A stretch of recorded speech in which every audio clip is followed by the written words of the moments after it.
Président du Congrès, Monsieur le Président du Sénat, Monsieur le Premier ministre, Mesdames et Messieurs les ministres, mes chers collègues, le Président de la République n'est plus parmi nous. La Constitution le lui interdit, n'en déplaise aux professionnels de la mauvaise foi qui voudraient qu'on croie leurs blagues. Le roi vient et n'écoute même pas ce que nous avons à lui dire. La solution à cette imperfection de la révision constitutionnelle de 2008 vient de nous être proposée par le Président lui-même. Et je ne doute pas, Monsieur le Premier ministre, au vu des applaudissements qu'il a recueillis, que cet amendement trouvera sans difficulté une majorité des 3/5 au Congrès. Je vais donc anticiper cette échéance et m'adresser à vous-même, bien sûr, mais aussi au Président, comme s'il était encore là. Et je commencerai, c'est la moindre des politesses, par les compliments. Monsieur le Président, nous vous devons tout d'abord d'avoir sorti le paysage politique d'une torpeur un peu désespérante qui, il y a 2 ans, faisait des Français, à la grande surprise de tous ceux qui les envient, le peuple le plus déprimé du monde. Le moral s'est amélioré devant un chambardement comme les Français les adorent. Un parti qui n'existait pas il y a 2 ans, désormais tout-puissant à l'Assemblée, les 2 grandes forces d'alternance traditionnelles, moribondes pour l'une, écartelées pour l'autre. Il est vrai que surnagent encore, surfant sur les protestations, les vrais populistes. D'un côté, un castro-chavisme d'opérette, à l'idéologie archi-décédée, qui n'a pas daigné être des nôtres aujourd'hui, ce qui donne une idée de son respect envers un Parlement qu'il dissoudrait immédiatement s'il devait un jour arriver au pouvoir. De l'autre, une extrême droite passée en quelques années du népotisme aux Atrides, dont le programme repose sur la farce des 2 € à usage interne et externe, et qui admire à l'étranger, un comble dans ce parti dont le bréviaire a toujours été la dénonciation de la plutocratie et du communisme, qui admire à l'étranger un plutocrate américain et un ancien colonel du KGB. Comme dirait Bernard Blier, Monsieur le Président, vous avez éparpillé le paysage politique façon puzzle. Bravo l'artiste, mais méfiez-vous tout de même, le mélange est instable. Il faut vous complimenter aussi, Monsieur le Président, pour une partie substantielle de votre action depuis 1 an et pour celle que mène avec sérieux et sans esbrouffe votre Premier ministre, Édouard Philippe. D'abord, au plan international, personne ne peut nier que la France a retrouvé une place, un rôle et une influence qu'elle avait largement perdue. Premièrement, parce que vous avez battu les populistes en France au moment où ils s'imposent partout. Ensuite, parce que dans un monde tenté par le protectionnisme, l'isolationnisme, les menaces et les postures, vous donnez l'image d'une France attachée au dialogue, à la paix, au multilatéralisme et à l'Europe. Et chez les Français si attachés à l'universalisme de leur nation, pour lesquels une France petite est une France en crise, cette image est rassurante. Au plan national, il n'y a aucune raison de ne pas soutenir vos réformes lorsqu'elles vont dans le bon sens. Je m'amuse souvent de voir certains de nos collègues contester vos propositions avec la même conviction qu'ils mettaient à les soutenir lorsqu'elles émanaient de leurs candidats quelques mois plus tôt. Le cardinal de Retz disait « Il faut souvent changer d'opinion pour être toujours de son parti ». C'était bien observé. En ce qui nous concerne, nous ne voyons aucune raison de ne pas soutenir les changements qui nous paraissent opportuns. Sur l'éducation, sur le code du travail, sur la formation professionnelle, sur l'apprentissage, sur le pacte ferroviaire que nous venons de voter et qui fut une défaite cuisante pour ceux qui n'ont pas hésité à mettre en place la pire des formes de grève, la grève à répétition pour pourrir au maximum la vie des Français. Grève justifiée par un pseudo-vote, avec des urnes en carton trimballées d'un dépôt à l'autre, des feuilles volantes en guise de liste d'émargement et, à l'arrivée, un score digne de l'élection de Brejnev au Politburo. Comme disait Staline, ce qui compte, ce n'est pas le vote, c'est la façon dont on compte les votes. Il fallait leur résister, vous l'avez fait, et le Parlement avec vous. Voilà pour les compliments, mais après le miel, permettez-moi un peu de sel. Notre groupe s'appelle les Indépendants. Nous ne sommes ni macronolâtres, ni anti-macroniens primaires, ce qui, à mon avis, nous place parmi les plus objectifs des groupes qui s'expriment aujourd'hui. Exactement. Je souhaite donc que vous considériez les remarques qui suivent comme constructives et non pas comme corrosives. Parmi ces remarques, il y a les périls, il y a les désappointements, je l'espère pour vous et pour les Français provisoires, et il y a les défis. Les périls, vous les connaissez bien entendu, et d'abord les périls extérieurs. Le terrorisme, bien sûr, auparavant éloigné et exogène, désormais domestique. Que faire des djihadistes de retour sur notre sol? Comment combattre la radicalisation? Et combien de temps notre armée parviendra-t-elle à être engagée sur plusieurs fronts étrangers et sur le territoire national?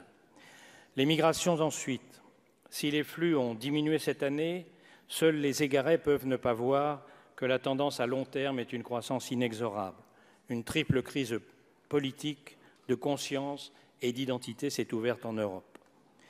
La remise en cause du lien transatlantique par la guerre commerciale d'un populiste imprévisible et sans mémoire, qui cultive le doute sur son attachement à l'OTAN et traite les Européens comme des adversaires, est un autre défi.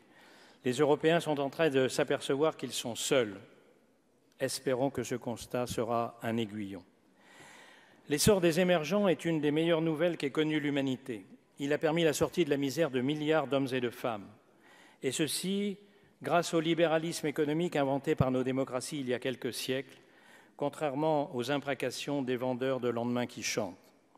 Mais paradoxalement, c'est à l'heure où ce libéralisme économique triomphe que les dictatures et les démocraties illibérales et sécuritaires connaissent un regain d'attrait, et ce n'est pas une bonne nouvelle. Le dérèglement climatique en est peut-être une pire encore, avec ses conséquences en termes de santé, de coûts, de risques géopolitiques, et surtout en raison des effarantes difficultés de la nécessaire transition énergétique. Ces périls, vous les connaissez. Il n'y a pas un déplacement à l'étranger où vous ne les ayez évoqués, tentez d'en résoudre certains. Mais chaque jour, la tâche paraît plus immense et la France plus petite face au reste du monde. Malheureusement, et chaque jour, l'Europe paraît un peu plus le cadre pour y faire face. Mais malheureusement, si l'Europe est la solution, elle est en même temps le problème et le dernier péril, et que sa crise actuelle, à la différence de toutes les précédentes qui ont été surmontées, risque d'emporter l'édifice. Les déconvenus, aucun gouvernement n'y échappe, et les états de grâce, comme la jeunesse et les roses, ne durent jamais. Vous avez dû vous en apercevoir. Lorsque vous avez été élu, on a comparé votre situation à celle du général de Gaulle en 1958, ayant asséché le paysage politique au profit de son rassemblement. Mais il y a une grande différence. Malraux disait « Le parti gaulliste, c'est le métro à 6 heures du soir. En Marche n'est pas le métro à 6 heures du soir. » Ceux qui vous ont élu et ceux qui vous soutiennent aujourd'hui sont les Français des métropoles plus que ceux des territoires oubliés. Ceux qui se sentent à l'aise dans la mondialisation plus que les perdants. Ceux pour qui l'ascenseur social continue de fonctionner plus que les travailleurs pauvres ou les chômeurs. Vous devez trouver cela injuste, Monsieur le Président, parce que vous êtes persuadé de travailler pour tous et de changer les méthodes, non parce que vous êtes antisocial, mais parce que notre modèle social est en panne.